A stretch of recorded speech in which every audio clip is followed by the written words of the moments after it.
Welcome back to the Empowered Woman, Badass, and Unfiltered podcast. Your host, Olivia, here, and today we're talking about building the confidence to have tough conversations as a people pleaser.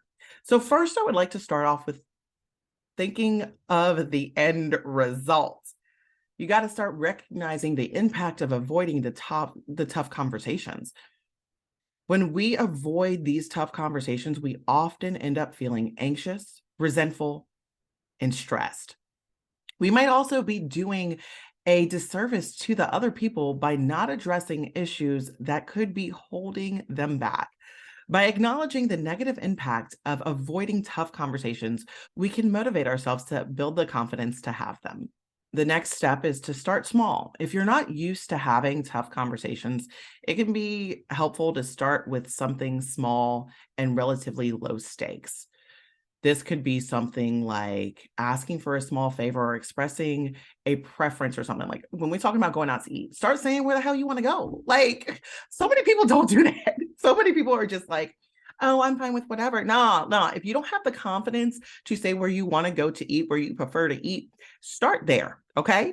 Start there. And then it'll give you the ammo to do what's next, which is preparing for ahead of time. If you're planning to have a tough conversation, take time to prepare yourself for what you want to talk about and what you need to say, and making sure that you're in the right space and mental setup and the situation's better.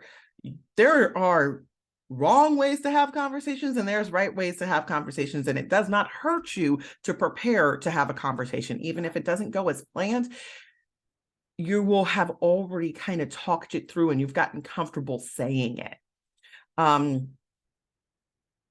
Set boundaries and be clear about your needs. As a people pleaser, you may be used to putting others' needs before your own.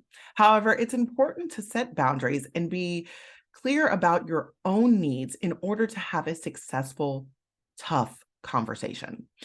This might mean saying no to requests that don't align with your values, or setting clear expectations with others about what you need from them. Like, if you are not okay with going out to the club, but you go because other people want you to, you're doing yourself a disservice. And you know what? The hardest thing about having these boundaries is actually implementing them. A lot of people don't implement the boundaries that they set for themselves, and then they wonder why they're in this situation, but they talk about boundaries. You cannot get around doing the work. You can't. You have to do the work of actually the things that you talk about doing it. And a lot of people, they know what they're supposed to do, but they don't do the work that's necessary. So I would go ahead and go back to that first step and starting with the small stuff and telling people where you want to go to eat. If you don't feel comfortable with saying where you want to go to eat, you need to start there. And if you need to do other things, then do those other things. But start asserting what you want for your life, because you got to take ownership for where you are in your life. The last thing is to focus on the benefits. It can be easy to get caught up in the potential negative outcomes of a tough conversation, but it's important to remember the potential benefits as well. Having these conversations can lead to stronger relationships, better communication, and increased personal growth and development. By focusing on these potential benefits, we can build confidence to have tough conversations, even when they're uncomfortable. Because you know what? You can do hard things. You can. These are just a few of the ideas to help you out. These are great starting points. But like I said, you got to do the work. The work's not going to do itself for you. So with all of that being said, I hope you have gained a little more confidence when it comes to having tough conversations. I hope that you found this helpful.